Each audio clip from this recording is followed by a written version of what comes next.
made. Smoother than your smoothest criminal. Shamo, about that money, what we get into. Shamo, about that money, get residuals. Shamo. What it do, people? You're now tuned in. Popovich TV. Oh yeah. We live, we rolling, we unscripted, we authentic, that feeling. Back up in here. One more again. So if it's your first time, go ahead and hit the like button, subscribe, hit the notification bell.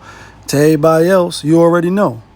Tony, there was no other way. We in the end game now. And we is in the end game, people. And we in the end game because like clockwork, Stephen A. Smith is once again spinning in the clip. And whether you rock with Stephen A. Smith or you hate Stephen A. Smith, like you hate Stephen A. Smith more than the Nazis, you know what I mean? He found the way to get the people going. And he is a provocative lightning rod, good or bad. And for full disclosure, I used to rock with Stephen A. Smith. And when I say rock, like meaning I was, watching First Take with him and Skip and, all the way up into the millions. If y'all watch Popovich TV or you in tune, then I even met Stephen A. out there in Houston, All-Star Weekend, etc. So I was rocking with Stephen A. Smith. And between the laughs and the, outlandish statements, I wouldn't trade such and such for a box of cookies and him getting on Kwame Brown and calling him a bus and, as the years start to pass and you caught up in the wave, so to speak, quote unquote, right? You start to say, I see what this nigga be doing now. You know what I mean? Like you start to see through the fog and the snake, the rat, the cat, the dog. How you gonna see it when you living in it like, oh, he always going after black brothers. He always got something or he's always outspoken when it comes to a certain type of people and but you're black. And then after I peep game, it's like, oh, all right, I see you tap dancing. I see you, you one of them Django. And I got a lot of people who have been recognizing it, waking up, if you will, staying woke and being, put up on the game. Let me show you where the Bloods at, where the Crips at, show you where they flip crack, where they pitch at. Let me put you up on the game. And we've been seeing through the fog, right? And it's like, all right, so now people is hit, they not really having it now. They really like pushing back. It's like you ain't gonna create the narrative and just be on the, the big platforms and, nobody gonna say nothing. Because now we got, I won't say social media, we've been had that. I'll say we got a lot of microphones. We got a lot of phone cameras where people like myself, Popovich TV, hit the like button, hit the subscribe button, where we could just jump on. You could be under somebody post talking shit and they go, respond right back to you, in real time. And that's what's been happening here. So you got a lot of people, Stephen A. included, on some, everybody's not qualified. Everybody hasn't been a journalist for, 30 plus years and woo, and But what are we talking about? What did you miss? What you missed was obviously the BET Awards, but you really didn't miss anything. And, obviously they gave a tribute to the late, O.J. Simpson, the Juice Man, right? And he felt some type of way about it. I won't get into or even, put up his, what he had to say about it. Pretty much it just was like it's distasteful and he didn't really like it. And a lot of people was like, who you? Like, who cares what you think? You ain't the, the people's champ. And the champ is here. You don't speak for us. And a lot of people had something to say, and one of those people being WiLLiE D. Like, I make big money. I drive big cars. Everybody know me. It's like I'm a movie star, but late at night. Something ain't right. I fear I'm being tailed by the same sucker's head. Like, yeah, WiLLiE D from the Ghetto Boys, right? And, we know who the Ghetto Boys is. Shout outs to, Scarface, legendary, right? WiLLiE D. And, even, Bushwick Bill, rest in peace, right? Houston, what's up? And WiLLiE D, pretty much called him a Sambo, tap dancing, called him a coon, and called him a swaggerless monkey on some Rick Ross shit when he was talking to 50, you swaggerless monkey. And that's you, Stephen A. And I'm being funny, but I'm not. And Stephen A. didn't like that. He had a response like, yo, on my worst day or for the person, Jason Whitlock, we just gonna throw the name right out.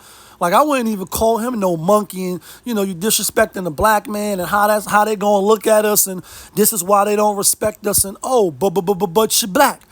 And this is some of the topics and things that I talk about on Populous TV, you know, respecting our fellow man, you know, linking together with like-minded people in the black community and getting it out of the mud together, etc. Not killing one another, you know, woo, and the kumbaya, Juneteenth, Kendrick Lamar, they not like us, right? And sometimes, you know, that's the case. And sometimes you got to put a motherfucker in their place and let them know, like, nah, you not like me, and you know what I mean? Like, you're not like me, on some 50 Cent reference, and I got to call you out for the buffoonery that you displaying.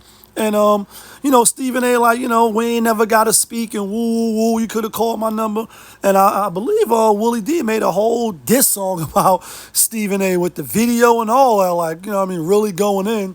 And I haven't known WiLLiE D to put out no music. If he has, I haven't been in tune with it.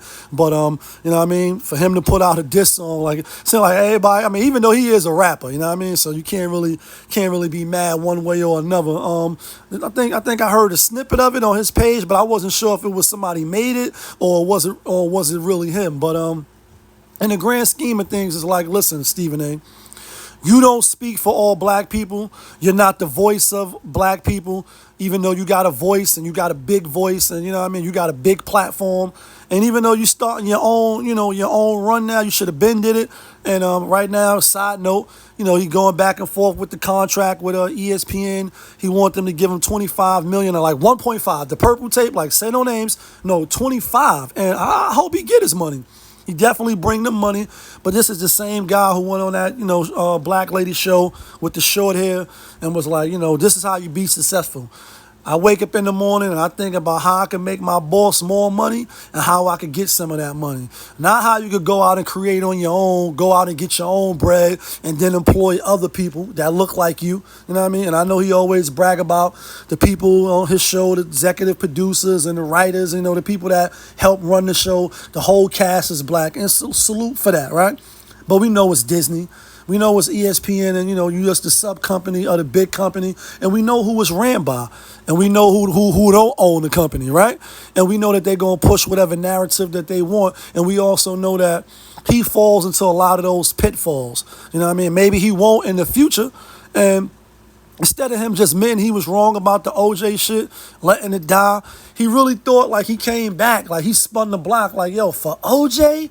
Phase on love, like, for OJ, you calling me, you know, questioning my blackness and this and this and that for OJ? And he was saying it almost like, you know, like he's a lesser, you know what I mean? Like, nah, we revere, or some anyway, I ain't gonna say me, but some folks revere, you know, OJ in more high regards than you, Stephen A. You really need to check yourself before you wreck yourself. But he got that big old ego, you know what I mean? Like, his ego was big. He getting a whole lot of money, and he think he's that guy. He really think he's bigger than what he is, so his ego will prevent him from, you know, apologizing to Kwame Brown or saying, nah, I was wrong about the OJ, or just a lot of his takes, you know, that he went left with. He won't apologize. He won't say, nah, you know what I mean, I was out of pocket, which, you know, nobody would fault him for that. In fact, he probably get, you know, more, you know, people in his favor if he was to take that route, but he didn't. So it's a lot to learn from. One, just know when you're wrong, accept accountability, you know what I mean? And don't think too highly of yourself, folks. I get it. You got to have a big ego. Your confidence got to be through the roof, you know what I mean, in order to get, you know, to places that some of us got to get to, you know what I mean? A place like him, you know, you got to have some type of ego or that bravado, like, you know what I mean? I'm that guy. I'm the smartest in the room with some Tony Stark shit. But we also know, you know, with that comes a lot of the side eye, and that's not to say you should want people to like you. I could give a fuck if people like me or not. That's why we always gonna spit the real, and I'm gonna talk about my life and views and how I see it. I gotta talk about my life, right? On some Martin Lawrence shit. So the thing is, you know, we can't get too big on ourselves, and, you know, yeah, WiLLiE D probably could have called you, but why? Well, he could just call you out. You ain't getting on the phone and calling people. So the thing is, too, though, and whether, you know, like, again, whether you view Stephen A in the good light or the bad light, he has mastered. That's one thing I can say about him. I don't know about making his boss more money, but one thing about him is, good or bad, he has, you know, lightning rodded himself to where that no matter what he say, good or bad, people agree, they don't agree, people gonna talk about him and he gonna spin in the clip. You know the vibes. Yeah, kid. Positive TV. Oh shit, we live, we rolling, we unscripted, we authentic, that feeling.